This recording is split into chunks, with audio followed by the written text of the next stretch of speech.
Muy buenas tardes, mi nombre es María Roselia Enríquez, soy alumna de la UCEM, Universidad Cristiana Evangélica Nuevo Milenio.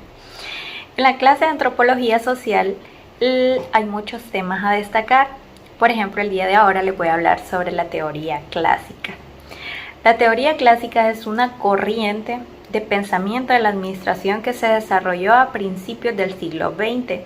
Esta teoría se enfoca en la estructura, la organización de las empresas y busca maximizar la eficiencia y la productividad de la misma a través de la división del trabajo y la organización de las empresas. Especializarse en algunas tareas. Una de las principales exponentes de la teoría clásica fue de Henry Fayol, quien propuso que la administración se divide en 5 bases, que sería planificación, organización, dirección, coordinación y control. Según Fayol, estas funciones deben ser llevadas a cabo por los gerentes de la empresa para lograr una gestión eficiente. Otro de los principales aportes de la teoría clásica es la idea de la jerarquía y la autoridad. Según esta teoría, las empresas deben tener la estructura jerárquica clara, con niveles de autoridad definidos y una cadena de mando establecida. De esta manera se busca evitar la confusión y la falta de coordinación en la toma de decisiones. En resumen, la teoría clásica se basa en la estructura, la organización de las empresas y busca maximizar la eficiencia y la productividad a través de la división de trabajo, la especialización de tareas, la jerarquía y la autoridad. Aunque esa tarea ha sido criticada por su enfoque mecánico y su falta de consideración por los aspectos humanos de la administración, sigue siendo una corriente de pensamiento influyente en la gestión empresarial. Bueno, también les voy a hablar un poco sobre lo que es el creacionismo. Cuando nosotros escuchamos esta palabra, realmente se nos viene la creación, el origen de nuestros antepasados, lo cual muchas veces lo hemos leído. Por ejemplo, en el primer libro de la Biblia nos habla de cómo Dios creó al hombre, de cómo la tierra estaba en aquellos tiempos, de cómo se fue creando cada cosa, cómo se le fue poniendo nombre a cada cosa. Entonces son historias que nosotros hemos escuchado o que hemos leído. Pero dice que el concepto de creacionismo varía entre sus seguidores. Para los creacionistas de la tierra joven, esto incluye una interpretación bíblica, literal de la narrativa acerca de la narración de la creación de Génesis y el rechazo de la teoría científica de la evaluación, mientras la historia del pensamiento evolutivo se desarrolla a partir del siglo XVIII. Varias posturas apuntaron a reconciliar las religiones abrahámicas y el Génesis en la biología y otras ciencias desarrolladas en la cultura occidental. Aquellos que sostenían que las especies se habían creado por separado eran llamados comúnmente partidarios de la creación, pero también creacionistas. Como se lee en la correspondencia privada en Charles Darwin y sus amigos, mientras la controversia de creación y evolución se desarrollaba, el término antievolucionista se hizo común. Hola, muy buenas tardes. Mi nombre es Francis Carolina Cárcamo Ramos, de la Universidad UCEM, Universidad Cristiana Evangélica Nuevo Milenio, en la sede de Tegucigalpa. En esta ocasión, en la clase asignatura Antropología Social, y vamos a estar hablando sobre el fijismo, el catastrofismo, evolución biológica y el lamarquismo. A lo largo de la historia de la biología, siempre ha habido científicos que se han preguntado sobre el origen de diversas especies. En la antigua Grecia, pensadores como Anaximandro ya se planteaba el origen de las especies, pero fue durante el siglo XIX y el siglo XX cuando la elaboración de más teorías al respecto. Muchas más teorías estaban más influidas sobre el crecimiento religioso de la época que basadas en observaciones científicas exhaustivas. Ello conllevó a numerosos problemas e incluso al descrédito de algunos científicos de acuerdo con este tipo de creencias. Y pues, claro, ¿verdad? en la actualidad se considera que tenemos 15.2 millones de especies. Entonces es por eso que los pensadores empezaron a ver las teorías de las que podían opinar. Las teorías sobre las especies. Las teorías que intentan explicar el origen de las especies pueden unirse en las teorías fijistas, las teorías catastrofistas y las teorías evolucionistas. Los representantes más importantes de estas teorías fueron Lamarck y Darwin. El fijismo y el catastrofismo, ambas teorías estaban basadas en interpretación literal de la Biblia. Decimos que son las teorías creacionistas porque consideran que todos los seres vivos que existían en la Tierra tenían de origen creencia divina. Según la teoría fijista, todas las especies tienen su origen en la creación bíblica y se han mantenido tal y como fueron creadas en la actualidad. La teoría fue aceptada durante muchos años como válida. La teoría fijista no podía explicar otras cosas, la existencia de fósiles de muchas especies durante especies actuales.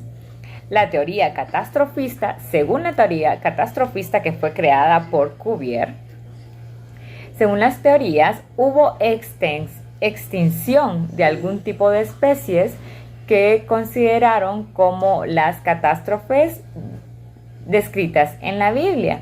Estas catástrofes explican la existencia de fósiles de especies que ya no existen. Georges Cuvier, Francia, 1769-1832, uno de los naturalistas más conocidos en la época, fue el principal defensor de la teoría.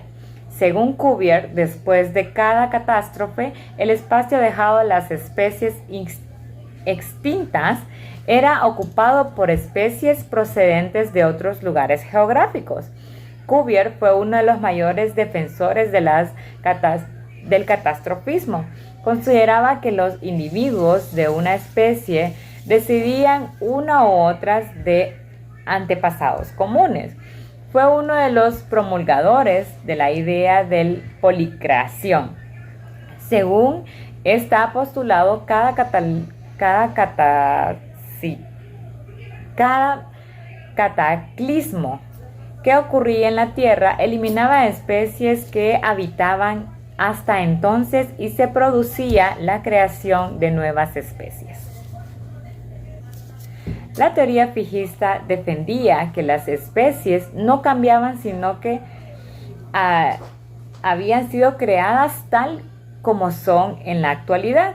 Según esta teoría, el gato no había evolucionado desde un antepasado diferente, siempre había tenido las mismas características. Ahora vamos a hablar sobre el lamarquismo.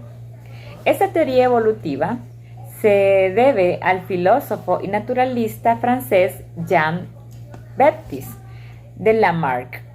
Las teorías evolucionistas son todas aquellas teorías que proponen la diversidad actual de especies como fruto de cambios sucesivos en especies anteriores.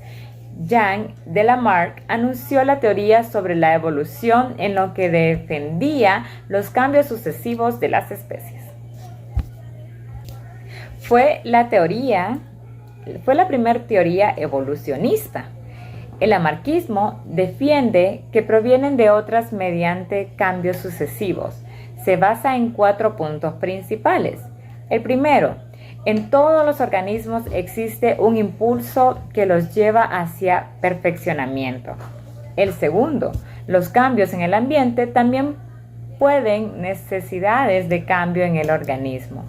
El tercero, el uso o desuso de un organismo provoca el desarrollo o desaparición de dichos órganos, por lo que aparecen alteraciones o cambios en el constitución de los organismos. Las alteraciones o cambios el número 4, las alteraciones o cambios producidos en los organismos son heredables. Según esta teoría, el cuello de las jirafas es el resultado del continuo esfuerzo de alcanzar las hojas más tiernas de los árboles. Esto provoca que el individuo un crecimiento en el cuello, en unos centímetros que son heredados por sus descendientes. Tras muchas generaciones, el cuello fue creación hasta que apareció la especie actual. Esta teoría no fue válida, no fue aprobada luego de que pudieron ver que los cambios genéticos no se pueden heredar. Entonces no era una teoría factible. Hoy sabemos que los caracteres adquiridos por un individuo no se transmiten a su descendencia, pues solo se heredan genes y no mutaciones físicas de las células somáticas. Únicamente se pueden heredar aquellos cambios que afectan a una línea germinal, o sea, provocan alguna alteración en la información genética de las células reproductoras, que serán las que transmitan a la descendencia esos cambios. Por ejemplo, los provocados por una mutación, ya sea favorable o desfavorable, pues sobre ello actuará la selección. Y con esto concluyo en el tema de los fijismos y catastrofismos. Un tema muy importante, espero pueda ser de su apoyo, de su aporte, y muchísimas gracias por su atención. Buenos días, mi nombre es Daisy Lorena Aguilar, dando continuidad con los temas que hemos venido desarrollando con la evolución biológica. Abordaremos la teoría del darwinismo, neonarcisismo o la teoría sintética. Esta teoría del darwinismo fue creada por el naturalista inglés británico Charles Darwin en los años de 1809-1882, quien participó entre los años de 1831 al año 1836 en una expedición científica, la cual le permitió durante este tiempo realizar muchas observaciones que le sirvieron de fundamento para desarrollar su teoría sobre la evolución de la especie.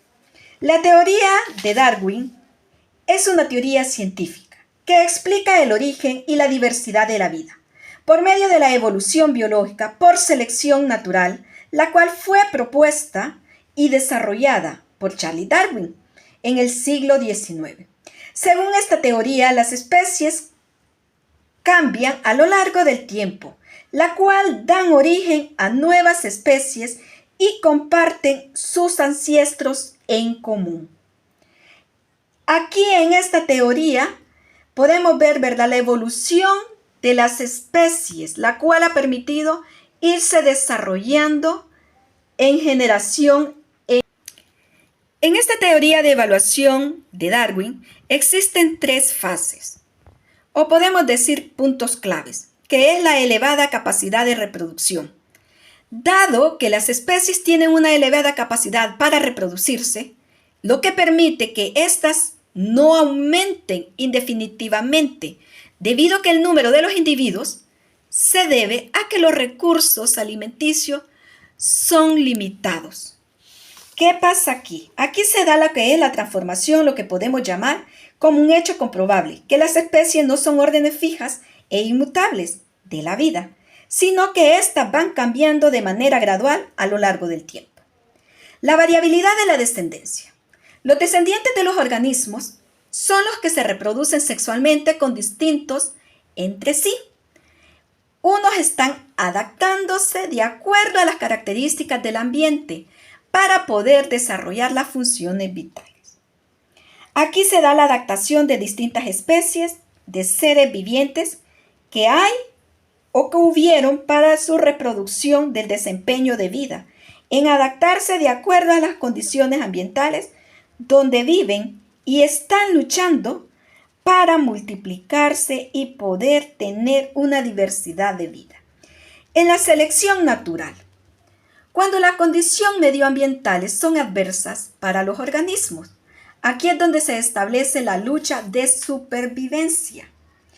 Esta adaptación de vida al entorno de producto, debido que Darwin llamó la selección natural, y que es el resultado de dos factores. Por un lado, la variabilidad natural de los individuos de una especie, la cual heredan de su descendencia, para que éste se encuentre con mayor adaptabilidad a su entorno. Y por otro lado, podemos decir la presión que sobre dicha es una variación que ejerce el ambiente distinguiéndose entre las especies de manera exitosa para poder reproducirse de manera paulatinamente con las especies. ¿Cuál es la importancia de esta teoría darwinicista?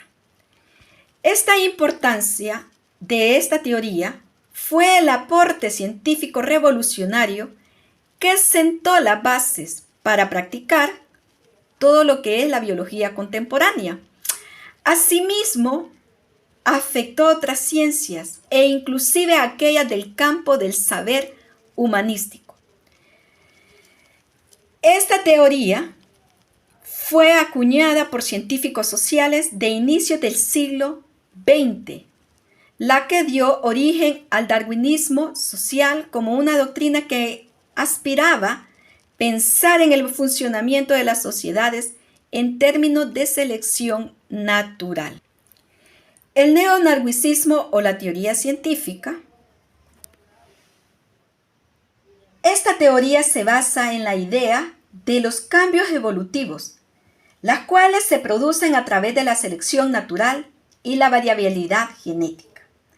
El neodarwinismo se supone que es un avance significativo respecto con la teoría de Darwin en el siglo XIX, lo cual permitió incorporar conocimientos sobre la genética que pertenecen y explican la herencia y la variabilidad de los seres vivos.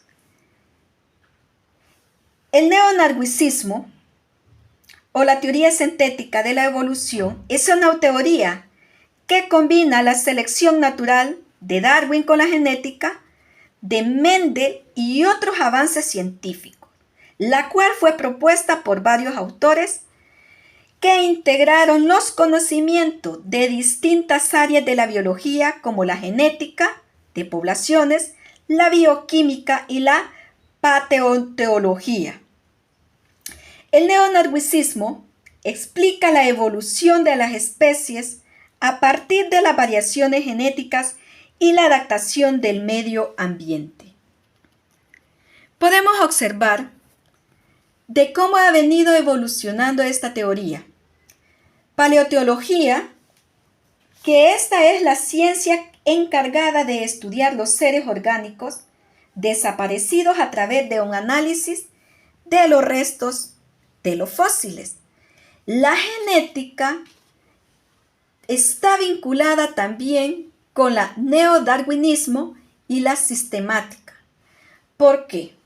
Dentro del neodarwinismo existe el rechazo a las teorías de carácter adquiridos, lo cual esto ha permitido dentro de la genética, ¿verdad?, que hayan cambios aleatorios en la frecuencia de la población de una manera aleatoria. Este proceso puede ser específicamente importante en las poblaciones.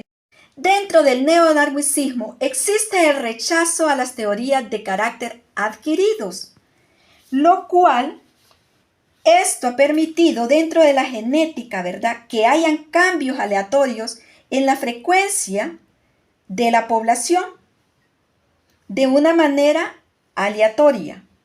Este proceso puede ser específicamente importante en las poblaciones pequeñas, donde los efectos de la selección natural son menos significativos. El neodarwinismo ya no se basa en el individuo, sino en la población. También en las mutaciones que aportan la variabilidad sobre la actuación de la selección natural. Cuando hablamos de mutaciones, es donde se incorpora la idea de la genética, las cuales son aleatorias y ocurren de manera espontánea, la que genera variabilidad en la población. Asimismo, la evolución ocurre de una manera gradual a lo largo del proceso de manera sistemática. Aquí tenemos una síntesis de la teoría sintética de la evolución. Aquí se dan 4 aspectos. La variabilidad de la descendencia, En la variabilidad de las descendencias se debe a las mutaciones, que éstas dan nuevos orígenes a genes y da lugar a nuevas combinaciones de los genes. En la selección natural se da la eliminación de los individuos menos aptos y permite reproducirse a los mejores adaptados. La variación de la frecuencia genética son las poblaciones que se van evolucionando de manera o de acuerdo a su genética. No todos los individuos que pertenecen durante su vida